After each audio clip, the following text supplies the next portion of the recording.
Well, some of you may remember from years ago, we're going to take a little break right now. I have to explain something first. Last night, I went with Bishop Kemi to the installation of a pastor, and I have moved recently. I am now at the Priest Retirement Center, and our internet, our Wi-Fi, whatever, that stuff was not working, okay? I had my printer all set up. It printed out something earlier in the week, and I went to print out these little stories that I'm going to share with you, and the printer wouldn't work. And the bishop says, well, I can print those for you when we get back to the house. So he did. So thanks to the bishop, you have these little stories. They are church signs, okay? Like this one, honk if you love Jesus. Text while you're driving if you want to meet him today. What's the difference between praying in church and praying in a casino? In a casino, you really mean it. Try Jesus. If you don't like him, the devil will take you back.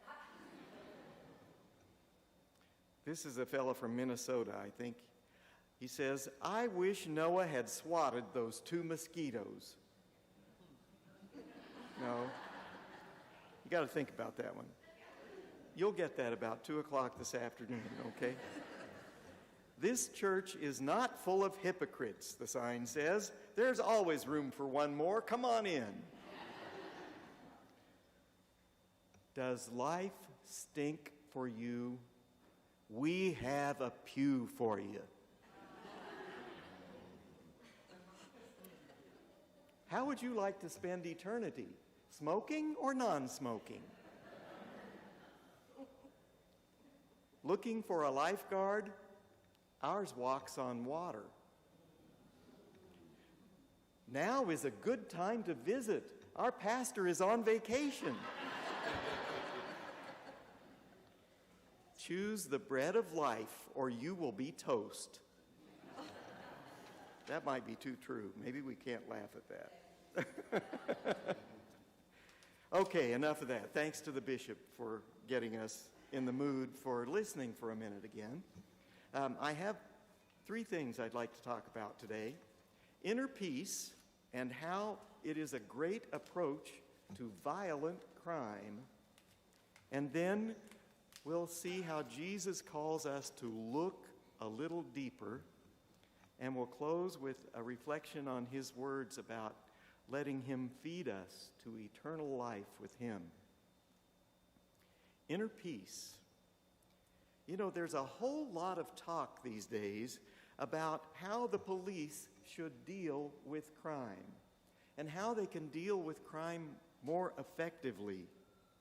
And there's a new approach out there that has been very successful. Many people in police departments realized that violence spreads like a disease, you know? It starts with one person and then somebody else catches it from them and somebody else catches it from them, and the next thing you know, you have a plague of violence. Even though there might be similar problems in 2 communities, one community has much more violence than another. And it's because the disease of violence spread faster. So police departments are beginning to shift their focus. Instead of threatening with penalties and prison, they've started concentrating on educating people and building bridges and working with people to help them build relationships with one another. They work with victims, helping them understand that seeking revenge is not the answer to the violence they experienced, and hopefully stopping that cycle that spread from one person to another. Statistics have proven that this is a better way for the police to treat violent crime. It's been reduced in a very short time in communities that have tried this approach. A large part of the cure comes from looking at what's inside of us, what's going on in there, and focusing on our own personal development and how we relate and respond to others in healthy ways. The police have found that if they can cure that restlessness that goes on inside people once violence has entered their lives, that they can help people come to peace and reduce the violent crime rate. Now, Christianity has proclaimed the need for us to have inner peace for 2,000 years. The police are just catching on. Yes, the church says we must address the social problems, those material and medical problems that plague communities and contribute to violence sometimes. The church says we have to face those things, and the church has done that over the centuries, operating hospitals and charitable organizations that reach out to provide people with their basic needs. But the church also says that we need to search out for ourselves inner peace. We need to find that. The church received that message directly from Jesus, who today addresses a crowd in John chapter 6. This crowd has been chasing Jesus, and they are eager for him to do another miracle. They're eager for him to feed them again with the bread and the fish that he had fed them with earlier. And who wouldn't want that, you know? If you heard free food for lunch today, and free food for dinner, and free food for breakfast tomorrow morning, I don't know about you, but I'd be in line. I would go. But Jesus says, I want you to look deeper. Don't just look for food that satisfies for the day. Look for food that endures to eternal life. And Jesus promises, I will give it to you.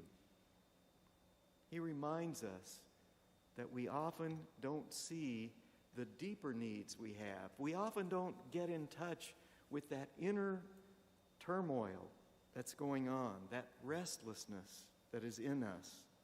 Just as those who are caught up in the cycle of violence don't see it and continue to work its progression among us. Jesus says, I want you to have eternal life. Now, folks, eternal life is not just life that happens without an end, because, you know, I have bad days from now and again, and I don't want that to go on forever, do you? Jesus is talking about something more. Glorious life, rich life, life to the full, life in the presence of God. He says, I want to feed you so that you can have that. Not just bread for the day, but bread that will bring you to eternity. So, the cure for inner restlessness, which causes so many problems in the world, boils down to relationship. The police have discovered that if they work on the relationships with people, between people, among people, in a community, that violence lessens. Drawing people into healthy relationship is important. Jesus says if you want the ultimate cure for restlessness, if you want to cure that everlasting relationship or that everlasting restlessness, you have to have relationship with the ultimate being, the everlasting being, with God, who is revealed to us in Jesus. St. Augustine said it this way, Lord, you have made us for yourself, and our hearts are restless until they rest in you. The cure for restlessness is discovering that inner peace. The police are finding that that's important as a way to stop the cycle of violence. And Jesus tells the crowd today, you're searching for peace, for a free meal too. And you'll have to search again when the next meal comes along. I want to give you something more. I want to give you peace that lasts forever. Let me feed you with the bread of life. The bread of life is here for us today. Jesus gives himself to us in the Eucharist. Bread and wine become his body, his blood. He is the living bread sent down from heaven. May this Eucharist today heal our restless hearts. May it draw us into deeper relationship with Jesus and with his Father, and give us the peace which the world cannot give.